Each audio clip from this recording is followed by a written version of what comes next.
ಓಂ ಶ್ರೀ ಗುರುಭ್ಯೋ ನಮಃ. ಫ್ರೆಂಡ್ಸ್, ಎಲ್ಲರಿಗೂ ನಮಸ್ಕಾರ. ಪ್ರೀತಿಯ ವೃಶ್ಚಿಕ ರಾಶಿಯ ಆತ್ಮೀಯ ಬಂಧುಗಳೇ, ಇಂದು ನಿಮ್ಮ ಜೀವನದ ಅತ್ಯಂತ ಮಹತ್ವದ ತಿರುವು ಆರಂಭವಾಗ್ತಾ ಇರುವ ದಿನ.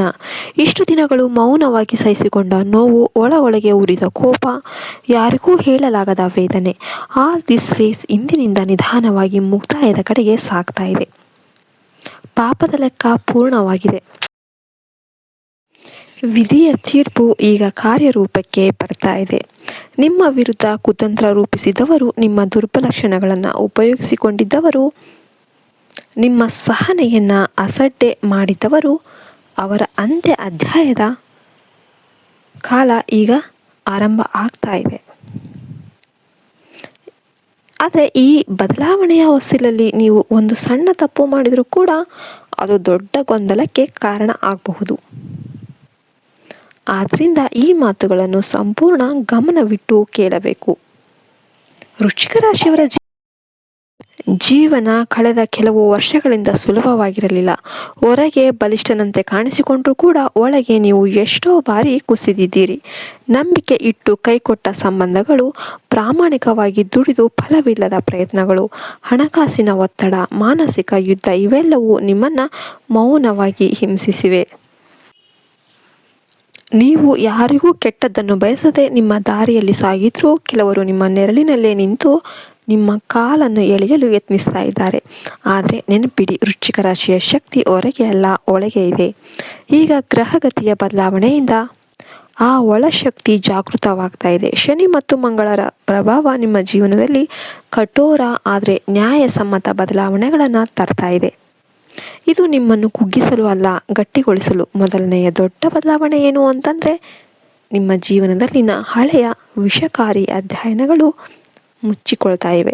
ನಿಮಗೆ ನಿದ್ದೆ ಕೊಡದ ನೆನಪುಗಳು, ಮತ್ತೆ ಮತ್ತೆ ಕಾಡುತ್ತಿದ್ದ ಅವಮಾನಗಳು, ನಿಮ್ಮ ಆತ್ಮವಿಶ್ವಾಸವನ್ನು ಕುಗ್ಗಿಸಿದ್ದ ಮಾತುಗಳು, all slowly lose their power. ನೀವು ಮಾನಸಿಕವಾಗಿ ಹಗುರವಾಗ್ತೀರಾ. ನಿಮ್ಮ ಮನಸ್ಸಿನ ಮೇಲೆ ಕುಳಿತಿದ್ದ ಭಾರ ಇಳಿಯುತ್ತೆ. ಎರಡನೆಯದಾಗಿ, ನಿಮ್ಮ ಭಾಗ್ಯದ ದಿಕ್ಕು ತಿರುಗುತ್ತೆ. ಅಚ್ಚರಿಯ ರೀತಿಯಲ್ಲಿ ಅವಕಾಶಗಳು ನಿಮ್ಮ ಮುಂದೆ ತೆರೆದುಕೊಳ್ಳುತ್ತೆ. ಉದ್ಯೋಗದಲ್ಲಿ ಹೊಸ ಜವಾಬ್ದಾರಿ, ವ್ಯವಹಾರದಲ್ಲಿ ಸ್ಥಗಿತಗೊಂಡಿದ್ದ ಹಣದ ಹರಿವು, ಅಥವಾ ನೀವು ನಿರೀಕ್ಷಿಸಿದ ಮೂಲದಿಂದ ಲಾಭ, ಇವೆಲ್ಲವೂ ಸಾಧ್ಯತೆಗಳ ಪಟ್ಟಿಯಲ್ಲಿವೆ. ಇದು ಏಕಾಏಕಿ ಬಂದ ಅದೃಷ್ಟವಲ್ಲ. ನೀವು ವರ್ಷಗಳಿಂದ ಸಹಿಸಿಕೊಂಡ ನೋವಿಗೆ ದೊರೆಯುವ ಪ್ರತಿಫಲ. ಮೂರನೆಯದಾಗಿ, ನಿಮ್ಮ ಶತ್ರುಗಳ ಅಸಲಿ ಸ್ವರೂಪ ಬಹಿರಂಗವಾಗುತ್ತೆ. ನಿಮ್ಮ ಹತ್ತಿರವೇ ಇದ್ದವರು, ನಿಮ್ಮ ರಹಸ್ಯಗಳನ್ನು ತಿಳಿದವರು, ನಿಮ್ಮ ನಂಬಿಕೆಯನ್ನು ದುರುಪಯೋಗಪಡಿಸಿಕೊಂಡವರು, ಅವರ ಮುಖವಾಡ ತಾನಾಗಿಯೇ ಕಳಚುತ್ತೆ. ನೀವು ಏನೂ ಮಾಡಬೇಕಾಗಿಲ್ಲ, ಕಾಲವೇ ಸತ್ಯವನ್ನು ಹೊರತರುತ್ತೆ. ಆದರೆ ಈ ಸಮಯದಲ್ಲಿ ವೃಶ್ಚಿಕ ರಾಶಿಯವರು ಅತ್ಯಂತ ಎಚ್ಚರಿಕೆಯಿಂದ ಇರಬೇಕು. ಮುಂದಿನ 24ರಿಂದ 72 ಗಂಟೆಗಳು ಬಹಳ ನಿರ್ಣಾಯಕ. ಮೊದಲ ನಿಯಮ, ಮಾತು ಕಡಿಮೆ, ಗಮನ ಹೆಚ್ಚು. ಯಾರೇ ಬಂದರೂ ನಿಮ್ಮ ಸಮಸ್ಯೆ, ತಮ್ಮ ದುಃಖ ಹೇಳಿಕೊಂಡು ನಿಮ್ಮನ್ನು ಮಾಹಿತಿ ಕೇಳಲು ಪ್ರಯತ್ನ ಮಾಡ್ತಾ ಇರಬಹುದು. ಎಲ್ಲವನ್ನು ಹೇಳುವ ಅಗತ್ಯ ಖಂಡಿತವಾಗ್ಲೂ ಇಲ್ಲ. ಎರಡನೇ ನಿಯಮ, ಹಣಕಾಸಿನ ವ್ಯವಹಾರದಲ್ಲಿ ಸಂಪೂರ್ಣ ನಿಯಂತ್ರಣ. ಸಾಲ, ಜಾಮೀನು, ಹೂಡಿಕೆ ಯಾವುದಕ್ಕೂ ಕೂಡ ಆತುರದಲ್ಲಿ ಮಾಡೋದಕ್ಕೆ ಹೋಗಬೇಡಿ. ಮೂರನೇ ನಿಯಮ, ಭಾವನೆಗಳಿಗೆ ತಕ್ಷಣ ಪ್ರತಿಕ್ರಿಯಿಸಬೇಡಿ. ಕೋಪ ಮತ್ತು ಆವೇಶ ವೃಶ್ಚಿಕ ರಾಶಿಯ ಶತ್ರು ಕೂಡ ಹೌದು. ತಾಳ್ಮೆಯಿಂದ ತೆಗೆದುಕೊಂಡ ನಿರ್ಧಾರವೇ ನಿಮ್ಮನ್ನು ಗೆಲುವಿನ ದಾರಿಗೆ ಕರೆದೊಯ್ಯುತ್ತೆ. ವೃಶ್ಚಿಕ ರಾಶಿಯವರೇ, ಇದು ಕೇವಲ ಭವಿಷ್ಯವಾಣಿ ಅಲ್ಲ, ಇದು ನಿಮ್ಮ ಜೀವನಕ್ಕೆ ಸಿಗುತ್ತಿರುವ ಎಚ್ಚರಿಕೆಯ ಸಂದೇಶ. ನೀವು ಕಳೆದ ಕೆಲವು ವರ್ಷಗಳಲ್ಲಿ ಅನುಭವಿಸಿದ ಒಂಟಿತನವನ್ನು ಬ್ರಹ್ಮಾಂಡ ಮರೆತಿಲ್ಲ. ನಿಮ್ಮ ಕಣ್ಣೀರಿನ ಮೌಲ್ಯ ಈಗ ಲೆಕ್ಕಕ್ಕೆ ಬರ್ತಾ ಇದೆ. ಹಣಕಾಸಿನ ಸ್ಥಿತಿ ನಿಧಾನವಾಗಿ ಆದರೆ ದೃಢವಾಗಿ ಸುಧಾರಿಸುತ್ತೆ.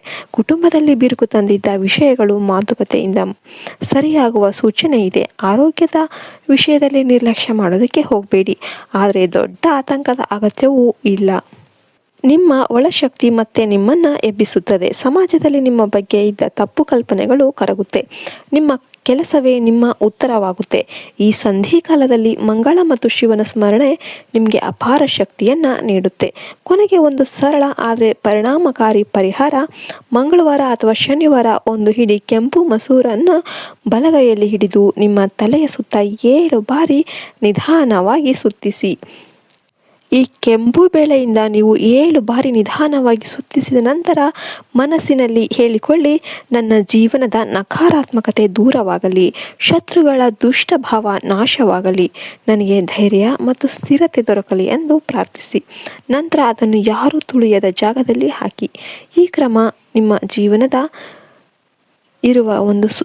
ಜೀವನದಲ್ಲಿರುವ ಒಂದು ಸುತ್ತಲಿನ ನಕಾರಾತ್ಮಕ ಶಕ್ತಿಯನ್ನು ಕಡಿಮೆ ಮಾಡಿ ಮನಸ್ಸಿಗೆ ಧೈರ್ಯವನ್ನು, ಸ್ಥೈರ್ಯವನ್ನು ನೀಡುತ್ತೆ. ವೃಶ್ಚಿಕ ರಾಶಿಯವರೇ, ಇದು ನಿಮ್ಮ ಪುನರ್ಜನ್ಮದ ಕಾಲ. ಹಳೆಯ ಚರ್ಮವನ್ನು ಬಿಟ್ಟು ಹೊಸ ಶಕ್ತಿಯೊಂದಿಗೆ ಹೊರಬರುವ ಸಮಯ. ಮೌನವಾಗಿರಿ, ಆದರೆ ದುರ್ಬಲರಾಗಬೇಡಿ. ನಿಮ್ಮ ಸಮಯ ಈಗ ಶುರುವಾಗ್ತಾ ಇದೆ. ನಿಮಗೆಲ್ಲರಿಗೂ ಒಳ್ಳೆಯದಾಗುತ್ತೆ ಅಂತ ಹೇಳ್ತಾ ನಾನು ಈ ವಿಡಿಯೋವನ್ನು ಮುಗಿಸ್ತಾ ಇದ್ದೇನೆ. ಎಲ್ಲರೂ ಓಂ ನಮಃ ಶಿವಾಯ ಅಂತ ಕಮೆಂಟ್ ಮಾಡಿ. ಜೈ ಹಿಂದ್, ಜೈ ಭಾರತ್ ಮಾತೆ, ಹರಿ ಓಂ ತತ್ಸತ್. ಸರ್ವೇ ಜನೋ ಸುಖಿನೋ ಭವಂತು.